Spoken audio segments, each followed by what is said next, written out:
আওয়ামী লীগের দুর্বলতা, আওয়ামী লীগ তার সুসময়ে একজন বিরূপ পরিস্থিতিতে লড়াই সংগ্রাম করতে পারে, তার দলের মধ্যে একটা সিঙ্গেল লোক রাখেনি।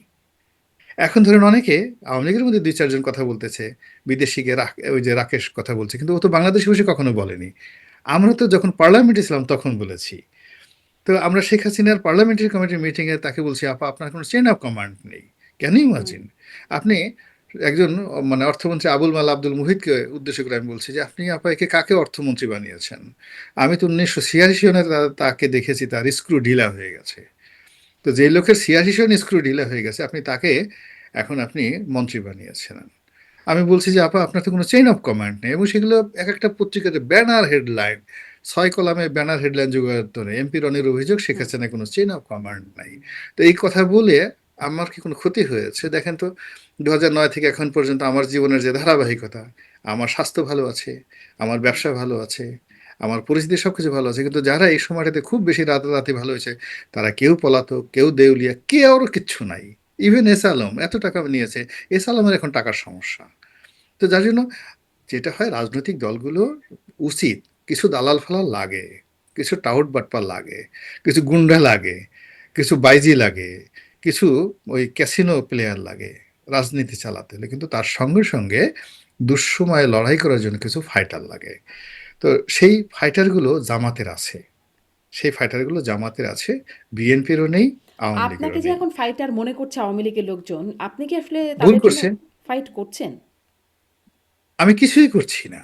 আই এম নট, মানে আই এম ডুইং নাথিং। আমি কিছুই করছি না। আমি শুধুমাত্র কিছু প্রশ্ন উত্থাপন করছি, কিছু সত্য কথা বলার চেষ্টা করছি। শ্রেষ্ঠ কথা বলার চেষ্টা করছি। এতে তারা খুশি। এখন হয় কি, ওই যে মানুষ যখন হতাশে থাকে না, গাছের পাতা নড়ে চড়ে তোমার কথা মনে পড়ে, এরকম একটা হুম। জিনিস আছে। মানে তো আগে এখন সত্য হয় কি কথা মানুষ বললে ক্ষমতায় ছিলেন বলে পছন্দ হতো না, এখন ক্ষমতার বাইরে বলে পছন্দ হচ্ছে। হ্যাঁ, ভীষণ রকম পছন্দ হচ্ছে, এবং তাও কি একেবারে কি ছোট, হালকা একটু ছোট্ট কথা। যেমন ধরেন ৩০০ ফিটতে গেলাম।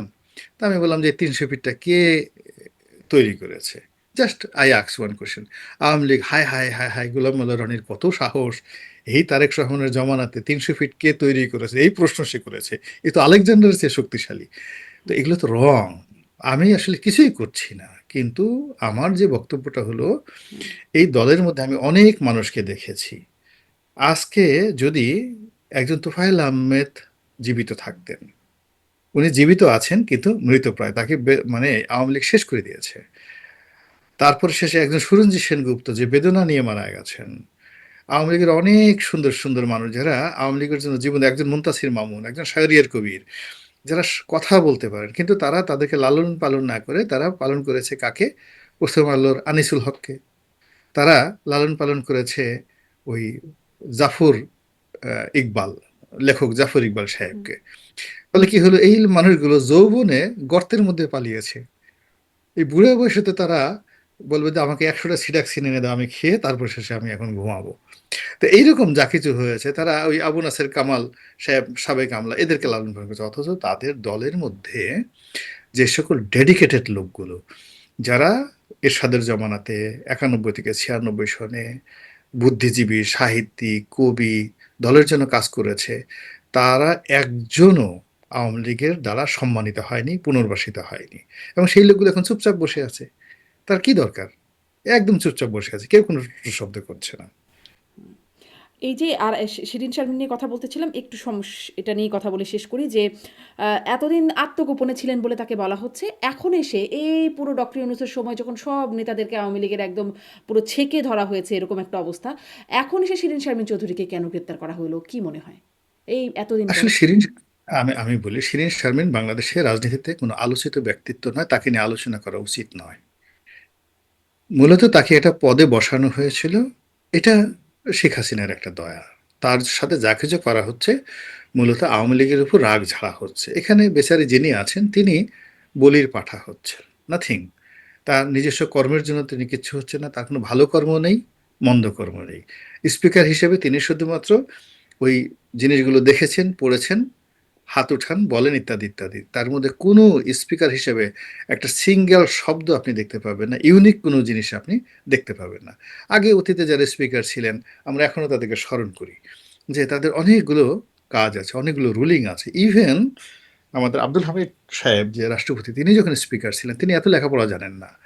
কিন্তু তার যে পলিটিক্যাল ম্যাচুরিটি, তার যে সেন্স অফ হিউমার, পুরো সংসদ তিনি যেভাবে জমিয়ে রেখেছেন, সেখানে শিরিন কিছুই করেননি। তো যার জন্য সে যখন এই যে পলাতক ছিল বা গুম হয়েছিল বা লুকানো ছিল, ওটা নিয়েও আমাদের দেশে মাথা ব্যথা ছিল না। আবার এই যে তাকে ধরা হয়েছে, আওয়ামী লীগের লোকজন বলছে হায় হায় এটা কি হলো, কিন্তু সাধারণ মানুষ এটা নিয়ে তাদের কোনো রকম মাথা ব্যথা নেই। এবং এখনো বোঝার চেষ্টা করেন বাংলাদেশে আওয়ামী লীগের প্রতি যে সিম্প্যাথি, এটা এখনো গ্রো করেনি সাধারণ মানুষ। মানে আওয়ামী লীগের লোকজন তারা তাদের সিম্প্যাথি আগের মতোই আছে বা বেড়ে গেছে, কিন্তু সাধারণ মানুষের সিম্প্যাথি গ্রো করেনি। এখনো আওয়ামী লীগের কোনো নেতাকে যদি পায় রাস্তায়, মানুষ ঝাঁপিয়ে পড়বে তাকে একটা গণপিটুনি দেওয়ার জন্য। এটা হলো রিয়ালিটি। মানুষ আওয়ামী লীগের নাম স্মরণ করে মূলত বিএনপিকে খেপিয়ে ফেলা, খেপানোর জন্য। মানে বিএনপির অনেক কাজ পছন্দ হয় না, তো যে আছে না না দুটো মেয়ে একটা বিয়ে কলেজের জন্য দেখা যাচ্ছে একজন সতীনের খোঁটা দেয়, এরকম আসলে বিএনপির সতীন হলো আওয়ামী লীগ। তা আওয়ামী লীগের একটা ভালো কথা বলে শেখ হাসিনা এটা ভালো ছিল ওইটা ভালো ছিল, এই কথাগুলো মূলত শেখ হাসিনার কথা বলে আওয়ামী লীগকে রাগানোর চেষ্টা করা হয়, ডক্টর ইউনূসকে রাগানোর চেষ্টা করা হতো। ইট ডাজ নট মিন যে আওয়ামী লীগের ভালোবাসে, এই বাস্তবতাটা বুঝতে হবে। দিস এই রিয়েল। এই আমরা এই সমাজে সতীনের ঘুরি, এই খোঁটার দেশে আছি। কারণেই কি আসলে মানে সন্ত্রাস বিরোধী আইন করে তাদেরকে একদম এখন শাস্তিযোগ্য অপরাধ বানানো হচ্ছে? আওয়ামী লীগের মানে আওয়ামী লীগের নিষেধাজ্ঞাই থাকছে, এখন নতুন করে আরেকটু কড়া করা হচ্ছে আইনটাকে। এই জায়গাতে হচ্ছে আচ্ছা, এখন আপনি এটাকে বলেন কেন? আপনি জামাতকে কি যখন নিষিদ্ধ করা হলো এক্সিকিউটিভ নির্দেশ দিয়ে, তখন আপনি কি বলেছেন বলেন? তখন তো এই কাজগুলো করা হয়েছে এবং ডেইলি ডেইলি জামাতের মহিলারা বসেছেন, পুরুষরা বসেছেন। আপনার আমরা বলেছি, পত্রিকা প্রকাশ করেছে আজকে নিষিদ্ধ সংগঠনের ৩০ জন ৪০ জন লোক ধরা পড়েছে। ১০০-২০০ জন মহিলাকে একসঙ্গে একটা অনুষ্ঠান থেকে ধরে নিয়ে গেছে। তারা দাওয়াতি কর্মকাণ্ড করেছে বা রাজনৈতিক কর্মকাণ্ড করেছিল। মহিলারা এখন এখন না বাংলাদেশের মহিলারা বোরকা পরে তারা কি রাজনৈতিক কর্মকাণ্ড করবে বলেন? কিন্তু আমরা তো তাদেরকে ধরেছি। তারা ২০০, ৩০০, ৪০০ মহিলাকে একসাথে কোর্টে চালান দিয়ে তাদেরকে জেলখানায় রাখা হয়েছে আওয়ামী লীগ জমানাতে। তো যেটা বলছিলাম, তো ওটা আওয়ামী লীগ যেটা শুরু করেছে সেটাই বিএনপি, যেহেতু আমি আগে বললাম মন্দ কাজ ক্রমবর্ধমান হারে বাড়তে থাকে।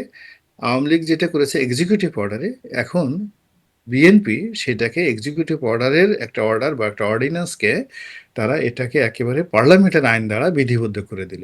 এটাই স্বাভাবিক। এখন আওয়ামী লীগ এটা মোকাবেলা করতে হবে। তারা তো নতুন কোনো কিছু করেনি যে আওয়ামী লীগ যদি বলতে হ্যাঁ আমরা এই কাজ কখনো করিনি। আওয়ামী লীগ কি সেই শহীদ প্রেসিডেন্ট জিয়াউর রহমানের লাশ ওখান থেকে উত্তোলন করে সরাই নিতে চায়নি? ওই পার্লামেন্টে দাঁড়িয়ে কি বলা হয়নি যে ওর মধ্যে লাশ নেই, ওর মধ্যে শুধু হাড্ডি গুটি কিচ্ছু নাই, ওটা একটু দেখায়, ওটা ভণ্ডামি, ওখানে ওখান নিয়ে একটা যা কিছু হয়, এই সমস্ত কথাবার্তা তো হয়েছে। ফলে যে বিষগুলো তৈরি করা হয়েছে বিএনপি আওয়ামী লীগকে ভালোবাসবে একটা রিজন তো নাই, একটা সিঙ্গেল রিজন নাই। এখানে তারেক রহমান সাহেবকে গালাগালি করা হয়েছে, বেগম জিয়ার ব্যক্তিগত চরিত্র নিয়ে কত রকম আজে বাজে কথা হয়েছে। জিয়াউর রহমান পাকিস্তানের চর, মুক্তিযুদ্ধ করে নাই, ইত্যাদি ইত্যাদি, রাজাকারদের দোসর, হ্যাঁ খুনি, বঙ্গবন্ধুর খুনি, কত কথাবার্তা বলা হয়েছে না। এখন তো বিএনপির তো ওই কথাগুলো মনে পড়ছে, এখন বারবার তারা মনে পড়ছে। ফলে তারা আওয়ামী লীগের কেন স্পেস দিবে বলেন? স্পেস দেওয়ার তো কোনো রিজন নাই।